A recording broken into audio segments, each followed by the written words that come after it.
Hey humans, males, females, and those who blur the lines between the two. I'm going to go ahead and take my ballistic high-cut helmet project and go ahead and hit it with some primer right here. Hit it with some primer and then go ahead and dust it with some sand that I actually picked up from my local sandbox at my local, park, kiddie park. Right. So here it is. This is after the sifting, so we have the right size granules and whatnot. And that's to give the helmet that, the outer portion of the helmet, that gritty texture. It's almost like sandpaper. That should work well, hopefully. And also, I've been waiting for 3 weeks plus for this particular rubber edging for my helmet that I was going to use to finish, the edging. Well, yeah. It hasn't shown up yet, and yes, I did order it from China, but I order shit from China all the fucking time, and it's never taken quite this long. So, fuck it, I'm gonna go ahead and proceed without it, and wish me luck, okay? Alright people, so here it is. The helmet, nice and primed on the inside as well as the out. And here you have the texturization with that playground sand. Mil-spec playground sand. Kind of looks like the surface of the moon, but there you go. Okay, so we're making some really good progress with the helmet project, and I just wanted to talk a little bit about some of the accessories, like the NVG mount right here, or NVG shroud, whatever you want to call it. This is most definitely metal, probably aluminum because it's light as hell. However, it was listed as unbranded. It has no markings on it, so I have no idea who manufactured this. However, I can tell you that it was $12.32 shipped. Not too bad. Next is the arc rail. Okay, this is polymer, and this is very high quality polymer. Very surprised, actually. This is on par with something that you would get from Magpul in terms of polymer quality. So yeah, FMA brand, and they cost me $15.99 plus $1.99 shipping. Not bad. I'm not complaining. This is really cool. I was actually really surprised with how nice these things were. Oh yeah, also these ribs, these reinforcement ribs that basically force the rail to cant outward like that. I don't want that. I don't like that, so I'm going to go ahead and shave some of that off, get rid of some of that polymer, and hopefully they will sit and rest on the helmet much better, much more ideally. Speaking of the helmet, here it is, right here. It's nice and painted, black and beautiful, very nice. The outside has 5 coats of black, flat black enamel paint. The inside has 2 coats. As a matter of fact, it's still a little tacky. It's still drying. So I'll probably start leaving it alone. Should probably stop fucking with that. And let's move on. So just finished my trimming job, trimming, grinding, whatever you want to call it. This is my new flexi shaft piece for my rotary tool. Hopefully it's not too flexible, I mean, in terms of a shaft, you don't want to be pushing rope, whether your mate is male or female, regardless, it's the same thing. So I actually ended up taking a bunch of material off of here and here as well. Hopefully that will, it'll help it, profile wise, it'll conform a little bit more to what I cut out from the helmet. As you can see, all of those reinforcement ribs are gone, nice and flush. I'm about to start drilling. I can't wait to put the stuff on there. It's going to be awesome.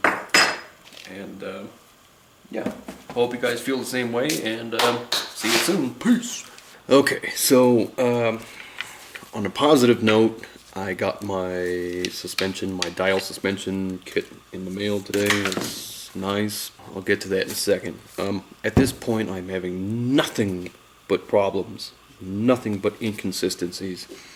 I did get my shroud mounted. That works beautifully. Other than that, the rails do not fit properly. I am still removing lots of material, trying to get them to fit right. As you can see, there's a pretty significant gap there. Then again, I don't have the bolts tightened all the way at the moment, but still trying to sand those babies down in all the right spots to get it to fit a little more flush, hopefully. I was super excited when I got this fucking thing in the mail, but as it turned out, this is too large for the helmet. Here's the what was once the front piece, mounted like right here, something like that. I had to pull that off because my head didn't fit in there. Also, the eyelets for the straps, where it bolts into place, they don't match up with the rails, the holes that I drilled for the rails.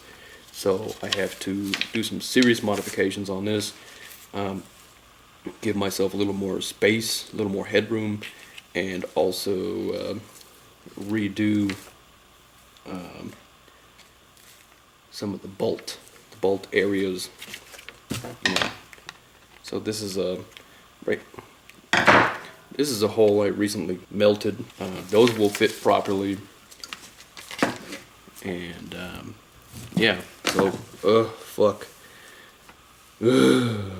Excuse me for the way I look. I know I look like ass, but then again, you know, this is a pain in the ass, and I'm having a hell of a time trying to get this shit to work properly. So yeah, bear with me, and I'll see you soon. Hey Earthlings. So I got the suspension system mounted on here properly. All 4 bolts secured the way they should be, except for the length. So some pretty heavy modifications went into the suspension system, reducing a lot of the bulk because it just didn't fit my head at all. As you can see here, there you go. Check that out. See these Frankenstein bolts sticking out here? I'm gonna have to cut about that much off of the bolts.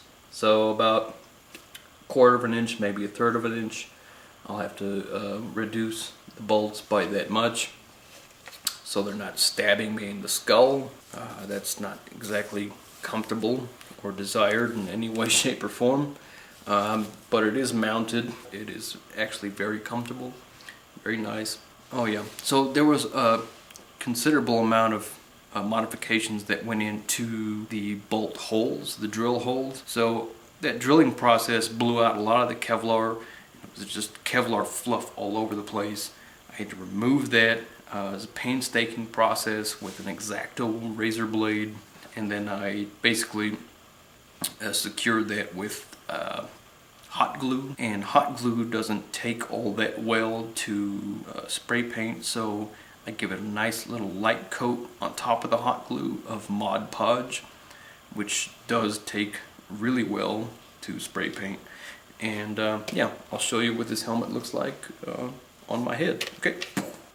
Okay, so here it is mounted on my head, and as you can see, it's still a little tight around the circumference of my dome, my skull, my cranium, and that's mostly due to the bolts digging into my temples right now in the rear of my skull quite a bit. Very uncomfortable, as you can imagine, but that will be fixed soon. And I did order some of those male Velcro discs for the inside of the helmet. I was actually under the impression that when I ordered this suspension system that it was going to include those, but it did not, unfortunately. So I'll be ordering those, and also the exterior Velcro for the helmet, just to dress it up, you know, nice and good. Maybe some V-lights and stuff like that, you know, bells and whistles, and get it all ninja-fied,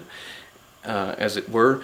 And also, hope you guys enjoyed. I'm gonna go ahead and call it quits for now. I'm gonna publish this video because I've been wanting to get this shit out for a long fucking time for you guys. And don't forget to like, share, and subscribe. Check me out on Patreon. Check me out on Facebook. I have a Facebook shop, Dr. Satan Shop. Lots of cool shit on there. And yeah, hope you enjoyed this. See you guys next time. Peace.